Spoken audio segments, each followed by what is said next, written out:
ராதிகா 12 மணி முதல் 2:30 மணிக்குள் காரைக்குடியில் அவர் பிரச்சாரத்தை நிறைவு செய்ய வேண்டும் என்று காவல்துறை அனுமதி கொடுத்திருந்தது. இப்போது விஜய் என்ன செய்ய போகிறார்? ரோட் ஷோ மட்டுமா, அல்லது விஜய் பேசுவாரா, அல்லது சைக்கிள் பயணத்தை போல இன்னொரு பயணத்தை மேற்கொண்டு விட்டு நிறைவு செய்வாரா என்பதே இப்போது மிக முக்கிய கேள்வியாக இருக்கிறது.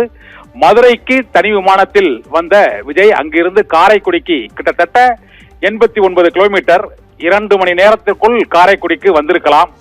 ஆனால் இடையில் விபத்து, பறக்கும் படை சோதனை, சைக்கிள் பயணம் என தொடர்ந்து அவரது பயணங்களில் பல்வேறு விதமான நிகழ்வுகள் தொடர்ந்து கொண்டே இருப்பதால் இன்னும் அந்த பிரச்சார இடத்திற்கு செல்லவில்லை.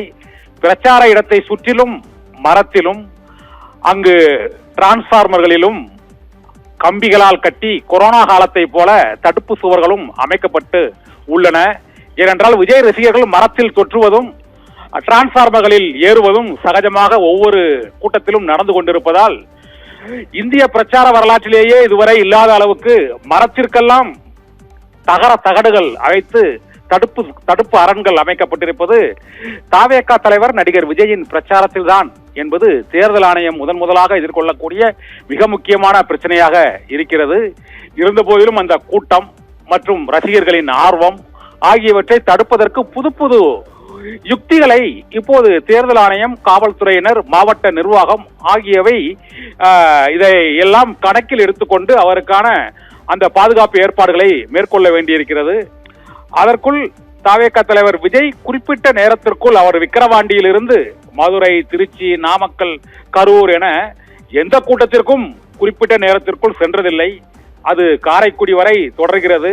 இதனால் இப்போது தேர்தல் ஆணையத்தின் சட்ட விதிமுறைகள், தேர்தல் நடத்தை விதிமுறைகள் எல்லாம் அமலில் உள்ள சூழ்நிலையில் இப்போது மாவட்ட நிர்வாகம் காவல்துறையினரின் மீது பழி போட்டு அந்த பிரச்சாரத்தை நிறைவு செய்ய முடியுமா, அல்லது அனுமதிக்கப்பட்ட நேரத்தில் மாவட்ட நிர்வாகம் சில தளர்வுகளை இந்த புதிய தலைவருக்கு அனுமதிக்குமா என்றெல்லாம் பல்வேறு கேள்விகள் எழுந்திருக்கின்றன.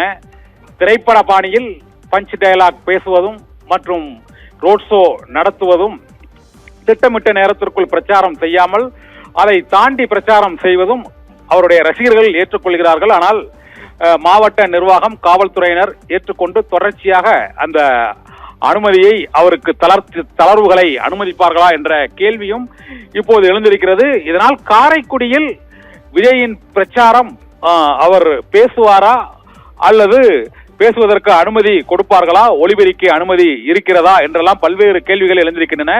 இதற்கு முந்தைய பிரச்சார பயணமான நெல்லை தூத்துக்குடி பயணம், அதில் நெல்லையில் மட்டும் அவர் ஒரு இடத்தில் பேசுகிறார். இதே போல ரோட் ஷோ நடத்தப்பட்டதால் தூத்துக்குடி விவிடி சிக்னலில் அவர் பேசவில்லை.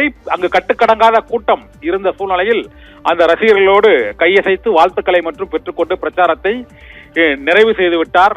இதுவரை தமிழக தேர்தல் களம் எதிர்கொள்ளாத வகையில் அந்த கூட்ட நெரிசலை எவ்வாறு அந்த கூட்ட நெரிசலை சமாளிப்பது மற்றும் விஜயின் நிகழ்ச்சிகளை எவ்வாறு திட்டமிட்ட நேரத்துக்குள் நிறைவு செய்வது என்று தத்தளிக்கும் காட்சிகள் ஒவ்வொரு விஜயின் பிரச்சார நிகழ்விலும் நடந்து கொண்டே இருக்கின்றன. அந்த காட்சிகளை தான் இப்போது பார்த்துக் கொண்டிருக்கிறோம். இன்னும் சில நிமிடங்களில் அவர் அந்த பிரச்சாரம் செய்யும் காரைக்குடியில் அங்கு மிக முக்கியமான அந்த பேருந்து நிலையத்தின் அருகில் அவர் அந்த பிரச்சாரத்தை நிறைவு செய்ய பிரச்சார கூட்டத்தில் பேச இருக்கிறார். அதற்கான ஏற்பாடுகள் மற்றும் பாதுகாப்பு வசதிகள் ஆகியவை மேற்கொள்ளப்பட்டிருக்கின்றன. விஜய் வருவதால் காரைக்குடி புதிய பேருந்து நிலையம் மூடப்பட்டு விட்டது. இதுபோல ஆபத்தான இடங்களில் எல்லாம் காவல்துறையினர்கள் கண்காணிப்பு பணியில் ஈடுபட்டு இருக்கிறார்கள்.